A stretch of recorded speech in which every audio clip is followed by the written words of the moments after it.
You really do have to understand what providers have gone through. It's not kind of a blanket, like providers, doctors can do whatever they want. And in me starting, one thing that's really grown my own teachability and humility is as a new doula, I would get frustrated. How does this doctor not know that you can push in any other position beside your back? Helping them understand how these things are really hard. So how can we work together? And it's tough because I think it takes a really long time, but I have to believe that is how change happens. That's why we need more people doing it. We do need systemic change right now. We do need the system to stop actively hurting people. And we do need Black and brown women to stop dying at a higher rate. And the way that change has been happening is telling personal stories. It takes forever, but we have to connect with each other as humans for any of this to be possible. If you're so afraid and if you come in hostile, you're never going to connect with another human the way that you would want to be. Welcome to the Keeping Your Power Real Talk on Resilience podcast. I'm your host, Tracidoula. I'm a family and birth advocate, a mentor, and your personal encourager. I wanted to create the space for individuals, families, and professionals who are done with just surviving and want to rise. Because when everything feels like it's falling apart, the one thing the world can't take from you is your power. And that's where resilience begins. It's not just riding the waves or surviving the storms. It's about how to overcome the challenges. So whether you're in the thick of it or reflecting on where you've been, pull up a chair and let's navigate the hard conversations and the beautiful stories that together we can be honest and use empathy and have a desire to grow, all while, of course, keeping your power in the process.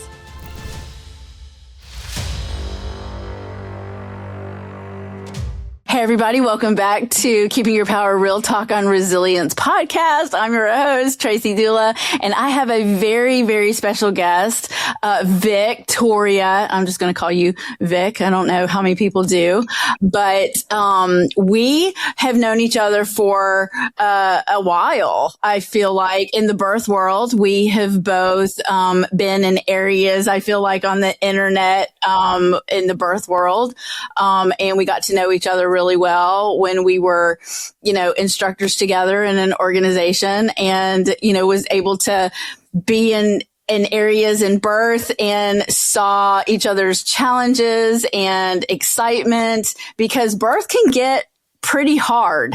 I mean, really hard. So instead of me introducing you because I suck at that, I want you to introduce yourself. Yeah, no, thank you. I was just trying to think how long we've known each other. Like we were with that organization when my youngest was just born and she's about to turn 8. So 8 years. I know, but it's kind of crazy. Yeah. Thanks for the intro. We've definitely known each other just in the internet spaces. We've got to meet in person, I think once at least. Maybe. I don't even know if I've met you in person. I don't think we've met in person. Maybe I haven't. We're just internet friends. So that's crazy. But yeah, I'm Victoria. I've been a birth doula for 10 years. I was just updating. I keep a little spreadsheet, of families served. And last year, my 2025 ended with number 125. And I always share that.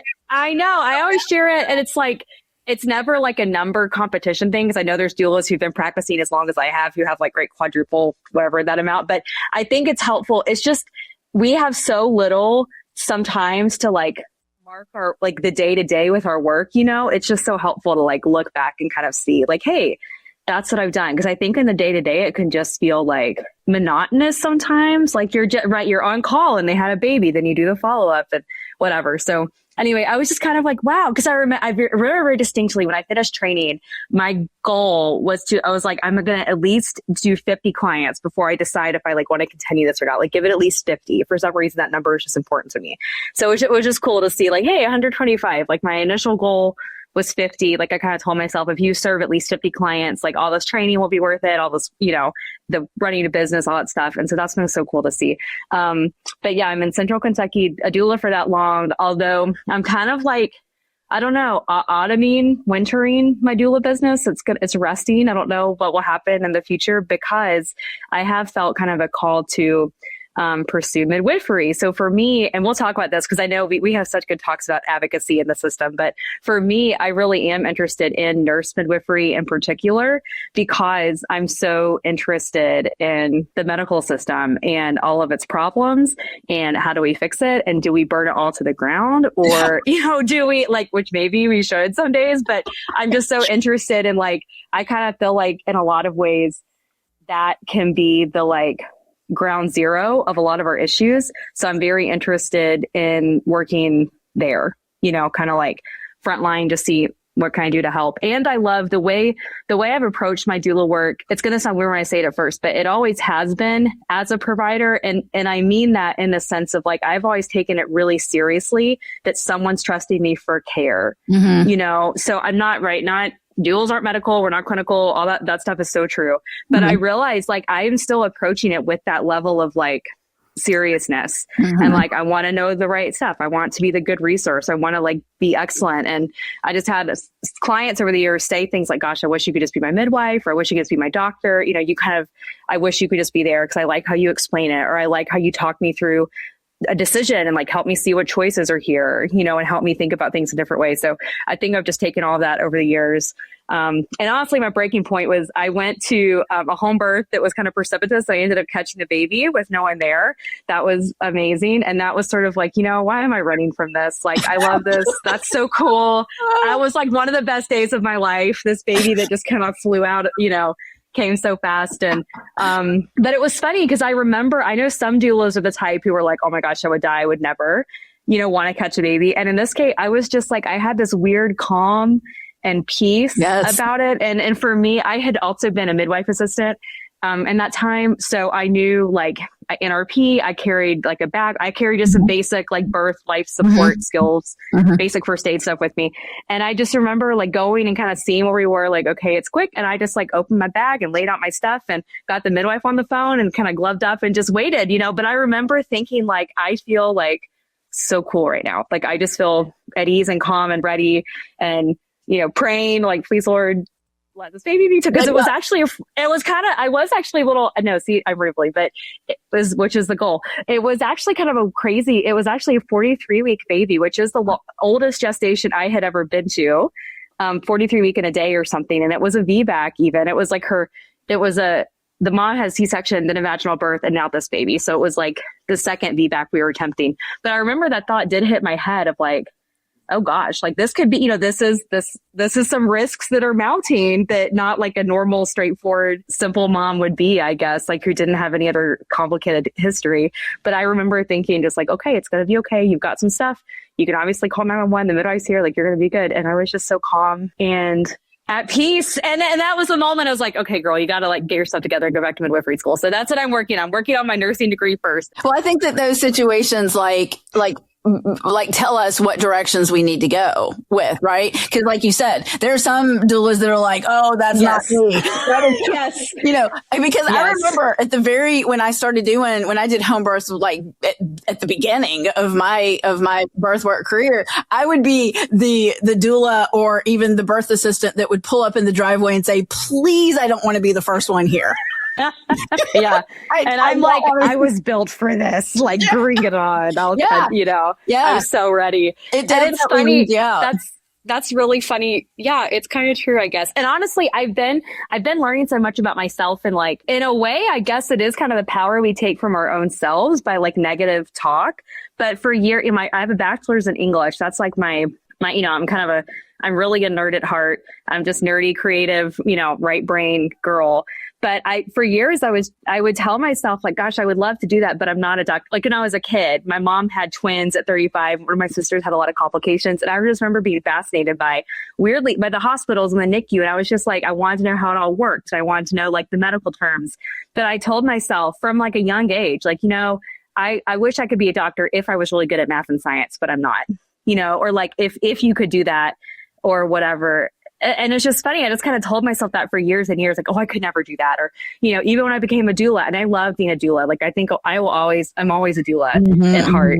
I'm never going to lose that. I'm just adding in nursing and then midwifery. But I don't know. I'm really facing that kind of limiting belief that I can't do math, I can't do science, I won't be good at this. Just because, my clients have kind of helped me see that, and just my own, just those little moments of like that pool, like, you really want to, like, this is actually what you're wanting to do. Like, you are a doula, but you actually also want this too. But I just told myself it wasn't an option. And it's been cool to kind of just walk through. It's scary, but it has been cool to face that fear and kind of overcome, and it's like, I'm not going to say I've overcome it because I'm still in the process, but I do kind of feel like every day so far, I'm like showing up to class and, learning anatomy and thinking about, like, right now we're on cells and tissues, it's like, okay, every day I show up and do this, I'm like conquering that belief that I can't do math or I can't do science. Yeah. I mean, it's like, it's cool. Imposter syndrome is a thing, man. It really is. I mean, it really is. I think we have to really talk ourselves into our callings sometimes, because I will sit over here and say all day long, like, I can't do it anymore, or I'm just not making a difference, or and Kevin, my fiance, is all like, okay, we're going to hang up right now. You're going to take a deep breath. Exactly. You're going to stop. And then we're going to get back on the phone, because birth work, first of all, birth work is hard. When we started out in the doula world, right? It's like the service work of what can I do? What am I really supposed to do? And like you said before, each doula has their own little thing with that, which is fine. You need to know your boundaries. You need to know your limits. You need to know what you're comfortable with. And every doula is different. No, we don't do anything medical. The doula role, we don't do medical. We don't do clinical. We don't do these things. I caught a baby. There's going to be these things that come up that you are providing human services for, not necessarily stepping in the role of a medical provider, but you're like, I'm here, right? No one else is here. There is no one else here. Yes. So, and it's the same, so when I had a birth and it was kind of the same situation. This mom I think she was on her third. I can't remember. Maybe the fourth. Oh no, she'd kill me if she knew that I lost track. Anyway, but it was her second home birth, and 42 and right around 43. And I'm pulling up, I'm on the phone with her husband. I hang up. He's like, you go. Cause we already knew that she was really close. So I called her midwife, and her midwife was like, can you get her out of the tub? I'm like, absolutely I can. No. Because, yes, I can. But no, it's true. Like, yes. Because I'm not doing a water birth. First of all, because I'm thinking in my head. Fair, that's safer. Yeah, right? That's, if you don't know, it's safer for everybody, actually. Right. That's fair. So, I'm just on the phone with her midwife. And the first things that I'm thinking is, okay, baby, you're going to need to transition to oxygen well for me. Okay. So I'm thinking this stuff in the back of my head. She was on her side. We got her in a position that kind of held off, for time for us. But, you just do what you have to do. And, midwife's talking her through this and kind of talking me through some stuff too. And of course, she's walking in the door as all of this is happening. But we just turned into humans. And we would do the same thing if we were seeing something, hopefully on the street corner, and we would step in advocacy wise. So I see that as an advocacy act. Like, I am advocating for my client, my mom, to be in the healthiest place. And that's me doing some things that I might not want to do. But it'll absolutely tell you. I walked out of there going, I told you that I was not going to do that. This is the one thing I never wanted. Yeah, no, you're so right. I mean, it is good for everybody. Like, I think parents, like, that's something I've kind of learned in working in the hospitals, because I've done home and hospital, but I've kind of found this little niche of like, something that I think I'm really good at is getting people physiologic, like birth honoring care in the hospital. Mm-hmm. And I think one of the reasons why is because you do have to kind of normalize for folks like, hey, you might want XYZ. Your provider literally doesn't have the skill for that. So we can discuss, do you want an unskilled attendant giving you this care? Breech birth is a good example. that's an option 100%. Let's talk about all the ways that could look and all the places you could go. But at the end of the day, you know, or even checking, like simpler examples, like checks. Like there was a client recently, she was like, wanted the OB resident to like check her in the shower. Totally reasonable. You know, they're like, the client wanted to know, where am I? And the OB was like, okay, can we get you on the bed? And mom's like, no, I'm comfortable here. And so, but I appreciated the OB said, like, I will try. I don't know how good I am at this. I'm learning. I usually do it in bed. I mean, just be honest. Like I think that like you have to acknowledge where you are to get to where you want to be. And so even for that person, like I think about those times, like I hope that resident will carry with her in her training, like, oh gosh, I can work on that. Yeah, I could check her. I could see some information there that was helpful, you know, like to overcome even a fear, I don't know, she might have or something. But it's just good to acknowledge that difference between like sometimes providers aren't giving you something because they literally don't know how, and it would not be safe for you. Much like you being like any doula being in a home birth. Right. If you don't know some of those nuances of water birth, like the whole head needs to come out under the water, for example, all this stuff. If you don't know that, it's not safe for you or the baby or the mom. Right. You know? Right. So I think that balance of like, let's talk about where is everybody coming from and what is, you know, and again, kind of out of the birth room is the best time, I think, to really work on these advocacy issues. Like, let's get people educated, like out of the room. Like we got to talk about that. We both talk about working with parents a lot beforehand because you do not want to be having surprises if possible in the room in the moment. It's so you can have such a great conversation and plan beforehand. But when it's like go time, everybody's kind of a little heightened and no one's in their best thinking self, you know, if you're going up against something that's a norm. Right. But yeah. But as doulas, so let's, go back because it's not just providers needing to know their limitations. I feel like us as doulas, especially in the advocacy circles, need to know their limitations too. And doulas are just burning out a lot. Now, providers, yes, especially midwives, because we're shoving all the people to the midwife. But as doulas, I was seeing very early on in my mentoring, people were coming to me and saying, hey, I just can't do this anymore. I'm only going to do home births now. And I'm like, do you realize? And it's a pretty high number. And I keep saying it's like, in the 90 percentile. I've been corrected a couple of times, so I've heightened my percentage. So in the 90th percentile of people who are going to have hospital births. So if people are going to have hospital births, then doulas, I want to challenge doulas in that thought process. Because if you are only defaulting to what is more comfortable to you, I want you to dive more deep into that. Why are you more comfortable with, another scenario? Now there's a difference between education and learning more about where you are and getting past and leaning into the uncomfortable part of advocacy in the hospital, right? There's a difference in that. And then a trauma response. Now I understand because I've done some hard births. And I've done some hard births with some hard providers. And I have done births with providers that never want to see me again. Yep. But my clients are psychologically whole and okay, right? Yeah. But I don't want for those really hard situations to erase somebody's calling and be like, oh, well, I'm going to think about myself and only go to the home birth scenarios, because you and I both know that you have to advocate at home births too. Yes. Yeah. I know it's it's just what you're comfortable. Like, it's definitely not something like I share publicly, but definitely like some of the most dangerous, traumatizing births I've been to are at home. Also in the hospital, like it's a top 5 list. They're both on there, but yeah, there's a false sense of security.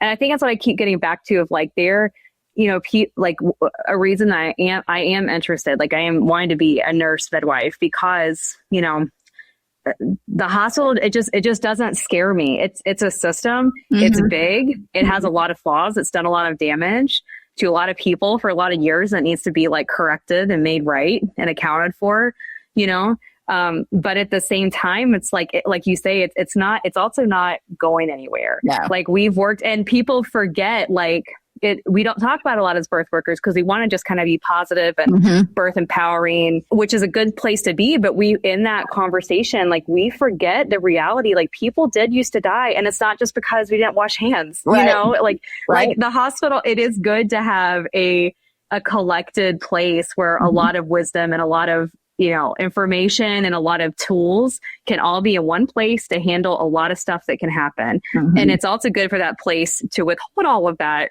when everything's going well. Like that's kind of what I'm really interested in, is like helping hospitals hands off, you know, when we need to be. But people do forget, like, I mean, birth is birth, and it really does work well when it works really well. But people just forget when in that conversation of assuming one place is better or safer, it really is still so individual. And I think we don't honor.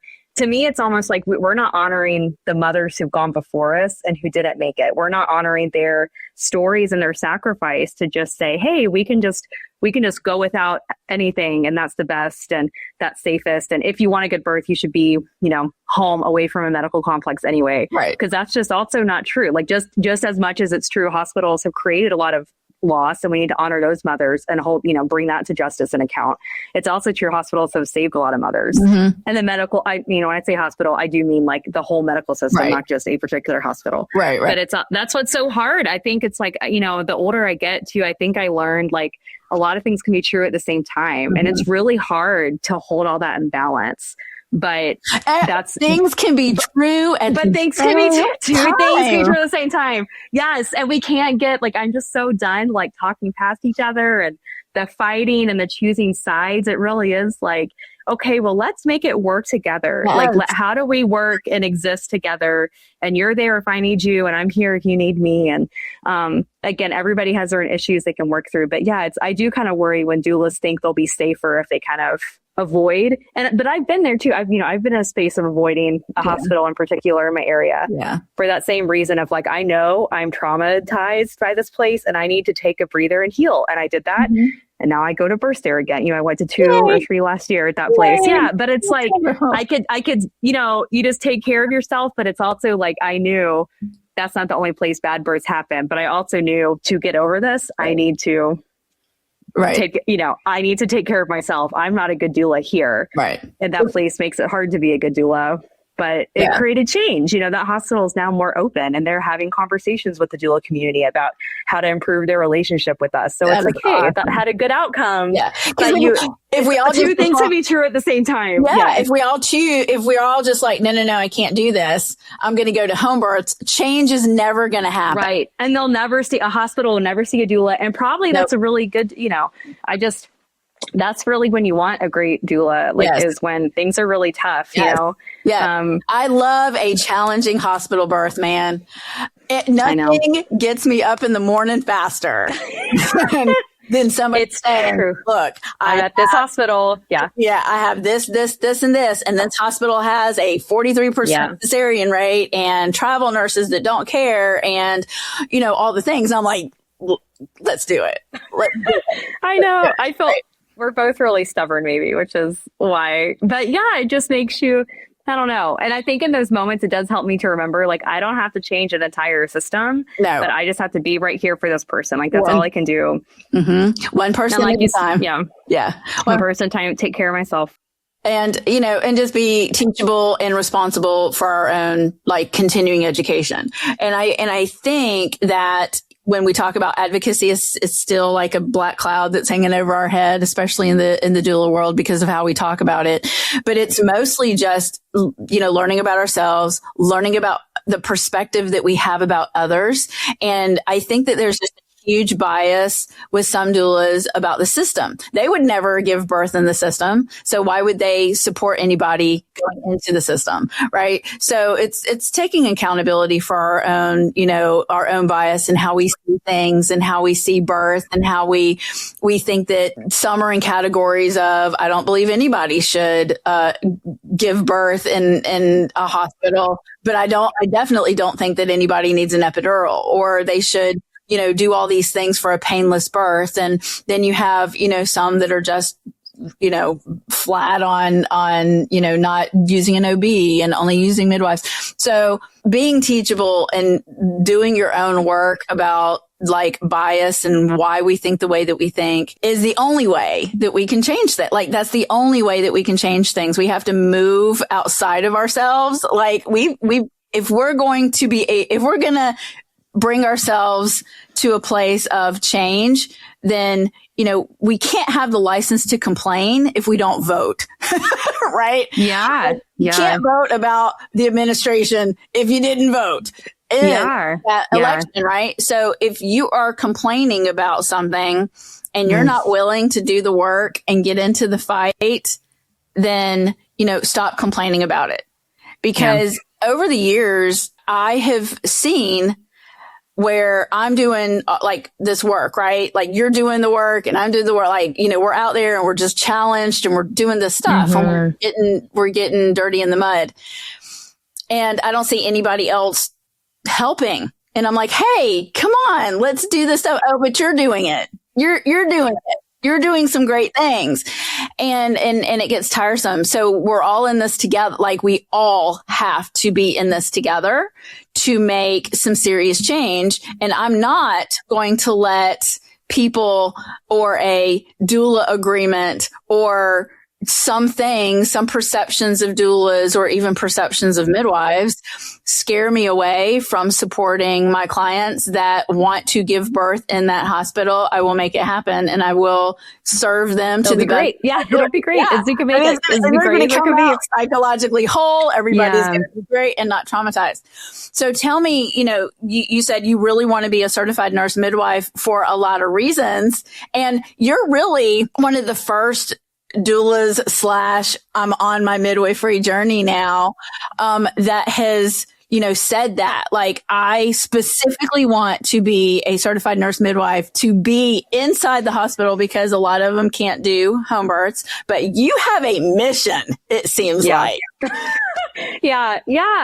I guess I do. And that's part of it is I want the versatility. My state, cause I'm in Kentucky, we just passed legislation, last year or so, 2 years ago, to like have birth centers were illegal in the state. And we overturned legislation that was like preventing them from being created. So part of me does have an eye for that too. Like, hey, we're going to have birth centers come in. Like, I just want to be able to work anywhere. Yeah. I kind of want the highest level of, I just want to be able to do anything. But my mission kind of is like I was saying, I do think there's a lot of issues, and most people are giving birth in the hospital.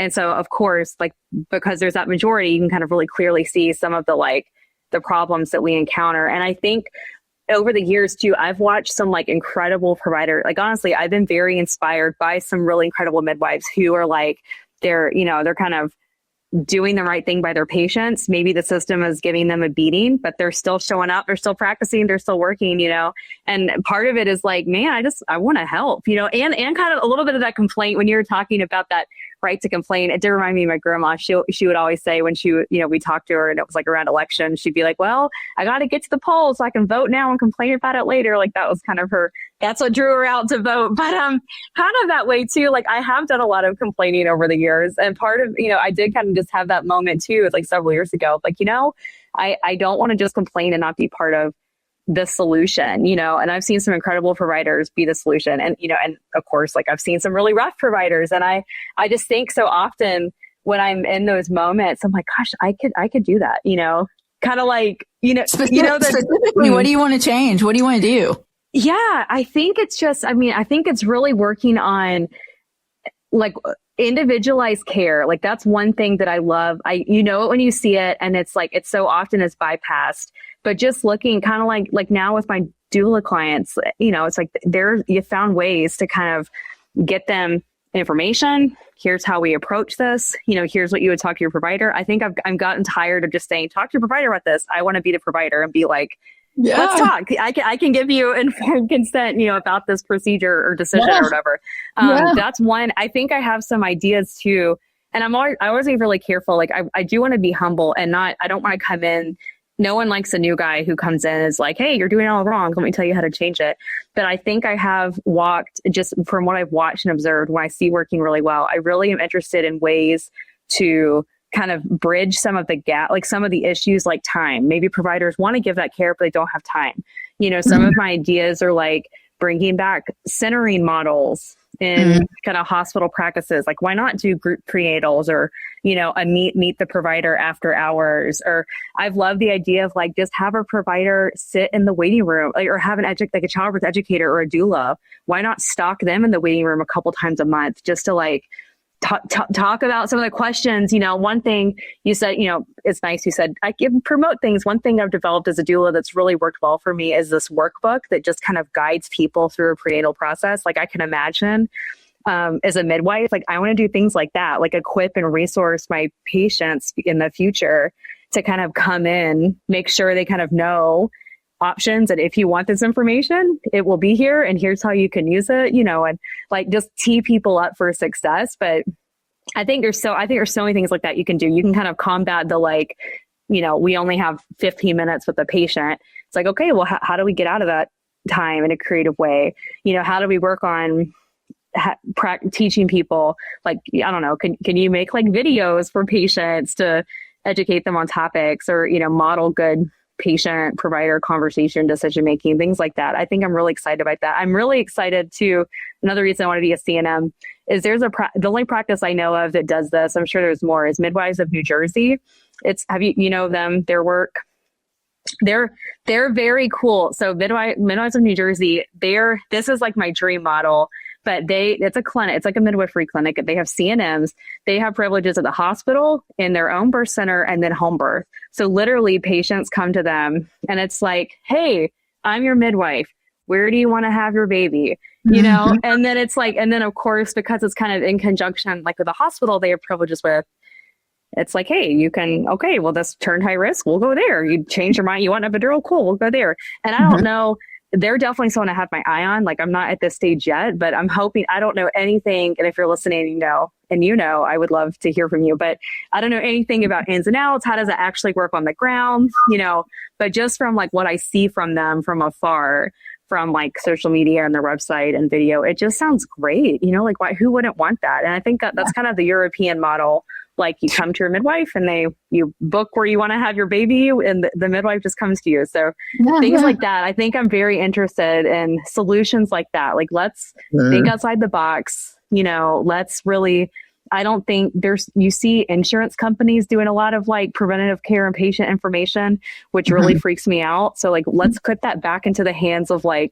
the patient provider relationship, you know, or people in your community, like local is so important, because you know, we talk so much about like birth in Alabama versus birth in Kentucky, and there are some similarities there, but this is different than birth in California, and like that, especially when you're talking healthcare, where you are living is such a determinant of your health. So like, those resources really do need to be localized, and I think that's the kind of stuff that excites me. But it also scares me because I don't know anything yet about how any of this works. I'm just coming in with like ideas and a dream, but the providers that I've seen that I love, they've done some version of that in their own way of just making it their own, you know, and they just kind of, like I said, I've seen midwives, you know, get kind of, I don't know, just, I've seen midwives show up when I know it's really hard for them. Or there's one midwife I love, you know, I know she told me she got, you know, sent to the principal's office, quote unquote, over a birth we had, because like a birth she was at, because she like didn't pull the mom, you know, the mom was pushing, that the hospital doesn't allow tub births, whatever. The baby is born in the tub. And now it's a big deal at this hospital. Everybody's like so worried about getting the mom out before the baby's born. But I know this midwife, you know, she was just kind of debriefing it to me in confidence. And she was like, you know, like, yes, like I got in trouble. I'm still here. I'm still practicing. But she's like, I'm just not going to abuse my patient. And I just love that. It's so simple, right? At the end of the day, she's like, I'm not going to be assaulting my patient in labor. I don't care. And even I think I just see people like that doing the good work. And I'm like, you know, gosh, like, put me in, coach, you know, like I want to go help the team, because I think people don't realize, I think doulas too, especially, sometimes we can get very confident and cocky in a way of like, well, why isn't this just happening? You're like, because it's hard, because this person has kids and a family and she needs to pay her bills and she doesn't want to like lose her job, you know, doing something that she loves. But I think I just have to believe that like critical mass is important. And I think if we have more good people on the ground doing the work, that kind of care will not become abnormal.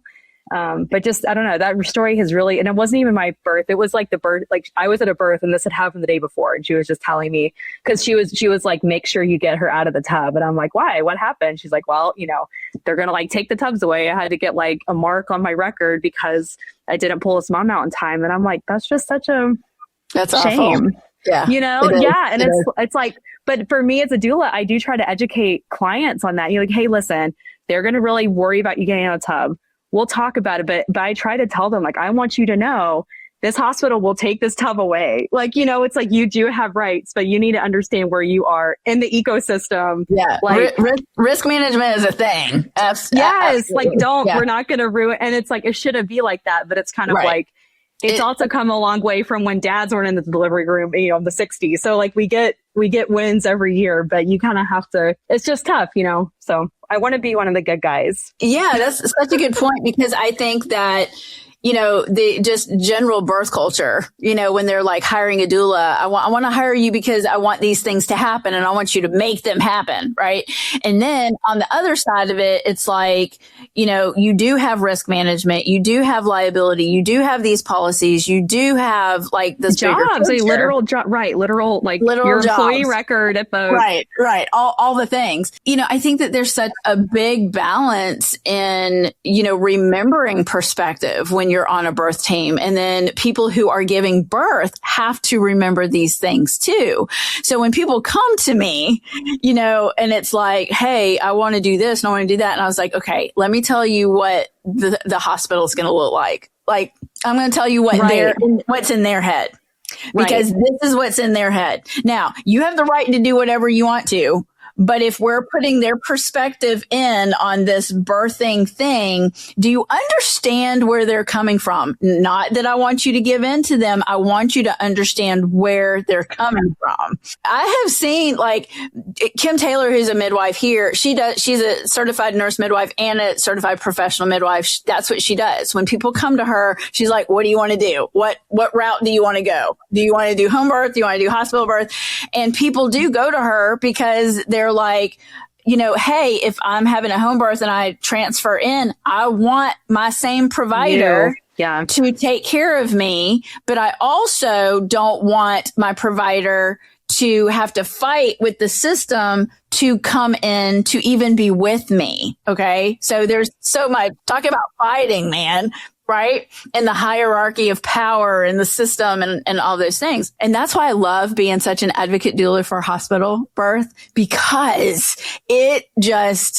I get so much fulfillment with a provider that nobody's ever met before and a labor and delivery nurse that's kind of deer in headlights. Like, because I'll say, are you with me today on A, B, and C? This is what my client wants. Is this going to be hard for you? Am I advocating by myself? Because I don't automatically assume that somebody is going to be in that mindset. I'm just not. Yeah, so I'm like, am you're off the hook, man, because you've got a family to feed. Yeah. I mean, I can leave. No, they don't have to see me again. But she's got to come in the next day. And, like you said, I feel like as, you going into the system and wanting to be a part of the change and a part of that, and me being an advocate doula and understanding that balance between, are we going to, yes, I'm going to advocate for you in the big deal breakers that you want, right? But I'm also going to explain to you the bigger picture. And, if they say you're expected to get out of this pool, are you okay with us dragging you out of this tub? Yeah. Honestly. Yeah. And for doulas, I feel like, coming in from the outside that, might not have had a whole lot of births or maybe experienced some like animosity and those kind of things, have a harder time seeing the bigger picture or perspective or wanting to go that route. Again, bias and anger and, the system is broken and we're all trying to put it back with duct tape and all of those things. But it's not about us. The biggest, it makes me think of, my doula trainer. One thing she said to us is just like, remember, you stand on the shoulders of giants, really. Like every age kind of work there are people who come before them. Again, like I said earlier, there were people in the 60s who were, pulled in alone without anybody and drugged up, and they pulled babies out of them. It's like, we're not doing that anymore, which is good. But like, you have to honor the work that got us there. So I think what you're saying, it really is like honoring the people who've come before and their work and their sacrifice. And you're not like, again, no one wants the newbie to come in and be like, let me tell you how to run it. It's like, you learn and listen and see what's happening and make connections. And then you can sort of have you have better angles to make your contribution or to kind of advocate for the change that you're wanting to see. But understanding is the kids in my kids' school, one of their mottos they use is like, seek first to understand and then to be understood. And I think it really is. I love it's that. So great. I love their school. Say it again. Yeah. It's seek first to understand, then to be understood. And and it's like, gosh, that's the point, like, let me understand what you're saying. And I get it. Like I was a new doula too. I was like in my cage phase, like I was just crazy and screw it. Just go in there and get whatever the heck you want. It's your birth. No one can tell you otherwise. And it's passion, and that's so good, but you're just not as effective because it's like booking a vacation to Alaska and being like, well, where's the beach? I wanted the suntan. I just wanted to go to Alaska. You have to like understand where you are. And just honor the work. I just really am thinking a lot about history, just that your place in history of whatever it is that you're doing. And like, think about who's come before you. Think about what you're doing now to leave for people who come after you. And just don't be so cocky. We just come in so cocky. It's passion, which is good, but we just come in so cocky sometimes. And it's like, you got to have some humility in there to like ground you. No, the humility, the being teachable, the, compassion and empathy, I think really should walk before anything else. And now on the other side, the other spectrum side is, doulas that are, or midwives or anybody that's in that hierarchy of illusion of power. If you're having confident issues, if you are having some imposter syndrome issues, that's mentoring. Like, let's get that out, right? Let's see why is that happening, and where in your mind are you not honoring yourself? Because we have to honor ourselves and our talents and our gifts that God has given us, keeping our power in the process, right? And so those are the two sides that I mostly see people in birth work. Is I'm burning out. I can't do this. I'm traumatized. I have no place here. My nurse manager or these OBs are awful or these midwives are awful or whatever, whatever it is. And then on the other side, it's going in blazing, yes, we have the right to, yes, the evidence on this. And I feel like in the very early days of mentoring, I was like, we're not arguing everybody's rights here. Now that's important, but we're not arguing that. And we're not arguing the evidence. Yes, it's important. We have to have education, but that's not what we're arguing. We're actually coming in the middle and just having human conversations with perspective and just getting some information out and understanding where people are coming from. That's what advocacy is. It's not even right and wrong, or all the things, I guess, that we talk about, the unconsented things, whatever we talk about, it's, hey, let's just have conversations. And I don't want to change your mind. I'm not trying to change your mind. I'm just trying to get in your head so we can understand you. Understanding birth. So I'm hearing you. I want to understand what's in your heart. I'm not trying to change you. I'm not trying to get you to understand that my client has rights. Like maybe that's fourth on the line. I want to hear what you have to say because you're the doctor in the room, dude. You just got up at 3:00 in the morning with your hair messed up. I want to hear what you have to say. Right. I think, it's really, as we're recording this, like, season 2 of The Pit is out, which like I'm absolutely loving because it's really like highlighting just kind of that provider experience, I don't know. And it's so funny to hear a doula, maybe like for some people to hear doulas saying this, but you really do have to understand what providers have gone through. And again, it's not kind of a blanket, like, well, providers, doctors can do whatever they want. It's like understanding, and me starting, one thing that's really grown my, I guess, own teachability and humility is, as a new doula, I would get frustrated. Like, how does this doctor not know that you can push in any other position beside your back, or whatever? Like, how do they not know this? And you got all this training, but I don't know, starting kind of training myself. I do kind of, again, I want to honor, like, hey, you did do a lot of work. I'm trying to pass anatomy right now. It's like, I have an A in it today, which is great. We're like 4 weeks in. I don't know if I'm going to keep an A, but it's hard. Like, this is like, they've done the work for years and years and years to get to this point. And like, yes, it's in a very specific system, and it's in a very white, Western centric way, but you do, like, no one is going to receive that well if you question somebody and like question their intelligence when they've put all this work in a textbook, and you're coming in off a doula training being like, well, I know so much more than you. But it's the understanding, like, you get so much farther when you really are like, hey, I know that this is against your hospital policy and against the way you've been trained, but this, helping them understand. And like you said, helping understand, you understand this client's perspective is XYZ and how these things are really hard. So how can we work together? Like, humans connecting with each other is always going to be more powerful, and it's tough because I think it takes a really long time, but I have to believe, like, that is how change happens. That's why we need more people doing it. Like, we do need, it is tough. I both feel that urgency of, like, we do need systemic change right now. Like, we do need the system to stop actively hurting people. And we do need, right, like, Black and brown women to stop dying at a higher rate. That needs to stop immediately.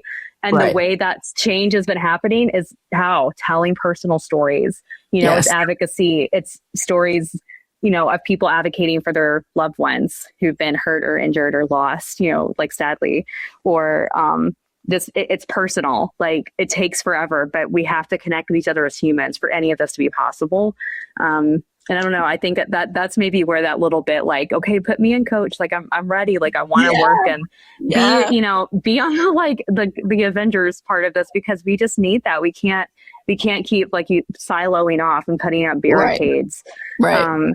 Because you just get so much farther with human connection. And I love those bursts too, where you're talking about, like, you've never worked in the OB before, and you got a new grad nurse, and I'm like, yes, I can show them what we're all made of. But it does make you, I do have to think that changes things, like, the more exposure they have, for sure, and that they'll bring that to the next person. But it just starts with humans, and we can't, if you're so afraid and if you come in hostile, like, you're never going to connect with another human the way that you would want to be connected with. So it gets very narrow-minded to think that you're only in a birth room to do one job. I see my job as an advocate doula doing 7 to 8 different things. And it's about, making sure that, yes, my clients are number one, first priority, but it's also, whenever somebody comes in the room, I'm like, okay, that is a person who is this kind of person. And, humans are going to human. And I'm not always like, I'm on guard, but I'm not like, ooh, what are you doing? Like, I'm like, okay, well, what are you doing? Or, and when a doctor What's comes your in, deal? Yeah. What are you hanging up there? But when doctors come into the room, and I would say, for the most part, they're like, if they don't know my client, if they don't know the patient, hey, I'm so-and-so, I'm on for so-and-so. And sometimes that doesn't happen.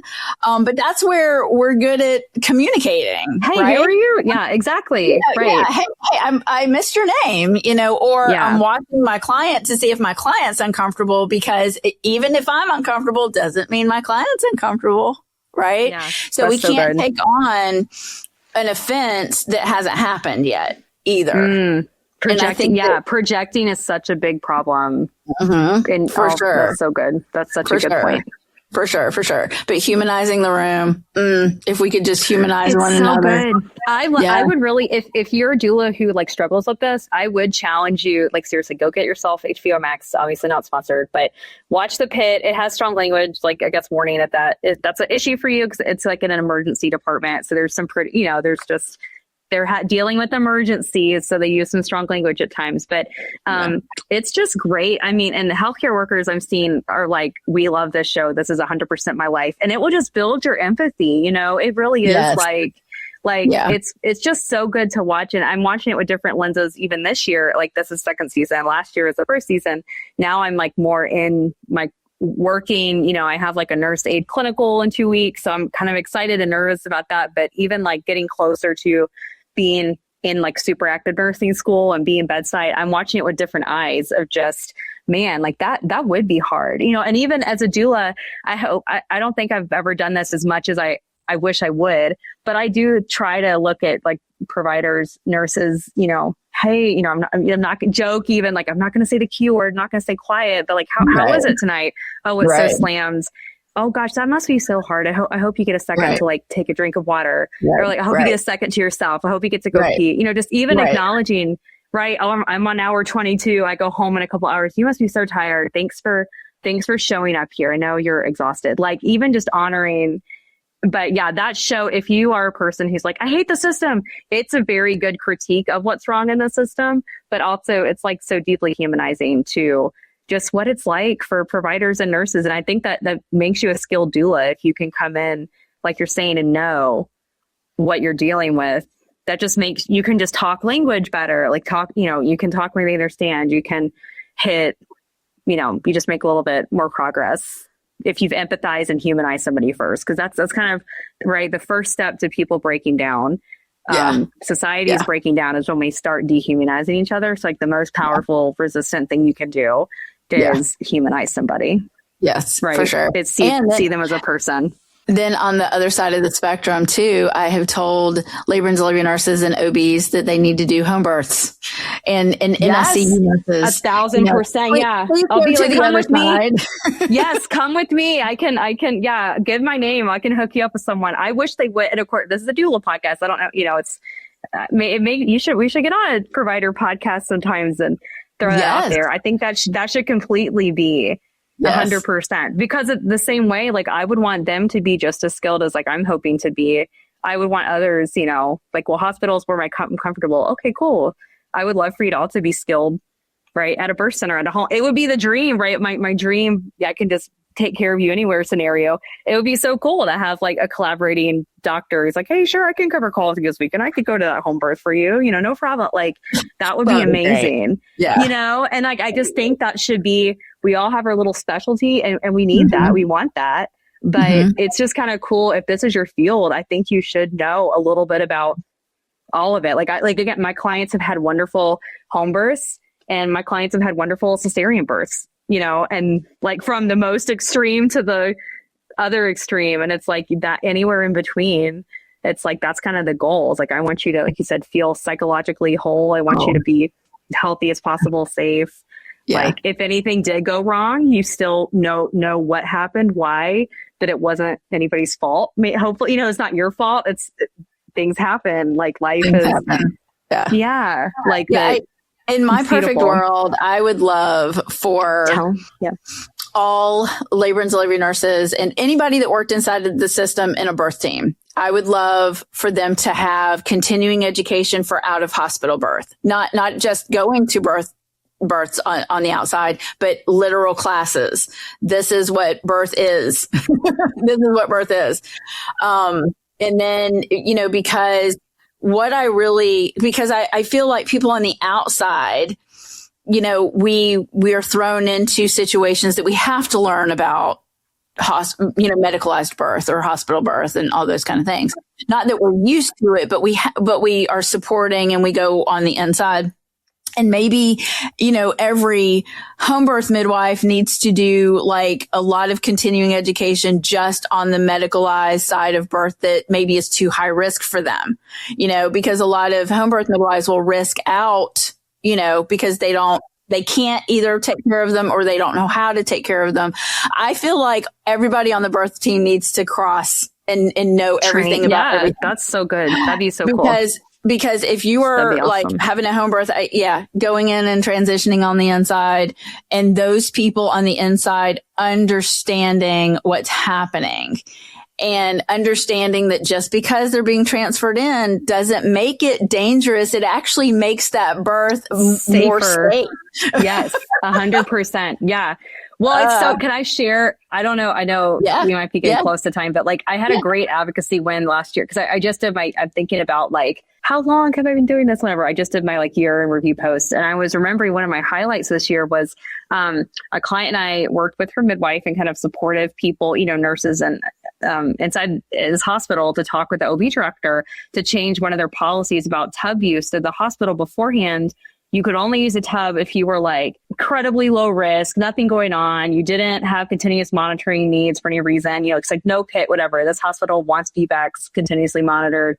So it was like no VBAC, no PIT, nothing in the tub. You had to be like perfect driving record, to use a tub. And this mom was like, I'm planning this VBAC. I just really want to use a tub. That's like my one thing I really am focused on. And she was even saying like, gosh, I'm thinking about having a home birth or even like an unassisted home birth. Cause this client, I'm in Kentucky. She lives in rural Kentucky. She's like an hour away from the hospital up in the hills. Her husband's like has an agricultural job. And so they're, up in the hills, like up Kentucky. And she was like, yeah. And the mom was even saying, she's like, I myself am not comfortable with this idea of a home birth, but I really want freedom of movement. I want to use all these labor tools. Like that's so important to me. So we were talking to the hospital, like, hey, let's talk about it. And I'm like pulling I'm pulling research, I'm pulling like sample, I'm trying to contact other hospitals in the area. Like, do you have this policy? Can we look at it for review and connect them? And it's so funny because one of the things, when this mom was going in just for her consult, this hospital has every patient like do a little OB risk assessment consult, the VBAC calculator, it's kind of stupid VBAC calculator, everything. During that appointment, I told her, I was like, you really should say to them, talk about the tub use again and just your request that they change this policy. And I'm like, I would say to them like, hey, just to be clear, like I'm willing to have, you're saying I can't do this tub because it's dangerous. So I want to be clear that I'm considering having a baby an hour away up the mountain just to get in my own tub when I could do it here in your hospital and have an OR down the corner. I just want to be clear, like that's what we're talking about. And she's like, I think that was effective. I did bring that up. I think it's effective. And we kind of included that in all of our emails. She's a couple of days past her due date. They have the like policy meeting. They change the policy. They agree like, okay, we'll do this provisional policy. If we have some families consent to trial it out. She goes into labor that night. Yeah, goes into labor that night, uses the tub, has her VBAC. And I was like, this is the pettiest baby ever. And I love her so much for being like, she was like a week overdue. We're in that stage of like, what do we do? How do we monitor? And I'm like, she was just waiting for this policy to change because this was like a petty baby and she is accepting nothing less than her perfection. But it's great. But like that was the switch. And even I think like the internal advocates in the hospital were like, hey, yeah. So like, again, let's be clear. You want her to be safe. And so you're telling her you would rather it's not safe to be in a tub here, but her other option is to like, go be in her home, maybe with somebody, maybe without. Right. It's in the winter in Kentucky. We just had all of our roads iced over for 2 weeks. No one can get to you, so, it was like that. It was like, oh yeah, of course. And the hospital, it's like something clicked and you're like, well, yeah, of course it's safer for you to like be on our monitors here in the tub from our perspective, from our risk management perspective. And again, she got the tub and it was like, this is great. That is awesome. But it's that empathy. It's that empathy of like, I know you want to keep me safe. Let's be clear of what I will be doing if you do not make this available. Right. Oh, you're going to the tub. She got the tub, and we were so happy. But literally, like the day of, she's like, "I just got the news. They passed this policy." And then that night, she's like, "I think I'm going into labor." I'm like, "I love this baby so much." I love it. You're going to do such great things. I mean, you're just gonna blaze some trails, and passion gets us a lot of places. I mean, I love it. I don't want to see your flame dim at all. Like you're going to have hard times. You're going to have harder times, but just remember these stories and what you shared and all those things, and stay resilient and stay true. I hope. Thank you. That's thank you. I received that. That's my biggest hope is just want to stay true to the mission, stay true to the goals and not change, I want to not change, not be poorly changed. I want to change because it's open and it's good and it's helping everybody, not change because I've been beaten down. If you ever feel that way, just contact me, Tracy. I need some mentoring. I can't. So good. I feel it. I feel my light dimming, and we will get it back. We will get it back. I love that. Yeah. Thank you for sharing so much. And I am praying for you. And I know it's going to, I said, be hard, but you're doing some great things. And I can't wait to see the changes. And maybe we'll do a part 2 next year so that you can share all the things that you've done. I'm so excited for you. That'd be so fun. Thank you. That'd be so fun. Yeah. All right. We'll talk to you soon. Okay. Thank you. Thank you for listening to the Keeping Your Power podcast. I hope this episode reminded you that your feelings are heard and your voice matters. If it spoke to you, share it with someone who needs to know that they are seen. You can connect with me for coaching calls, classes, and support at Tracidoula.com or find me on social media at Tracidoula. On the next episode, I talked to Kristen Pescucci of Birth Monopoly about the term obstetric violence, where the term came from, and her latest project, making the movie Mother May I. If you are planning on giving birth, or someone who has experienced birth trauma, or someone who works in the birth space, you are not going to want to miss this one. Until next time, keep your power in the process.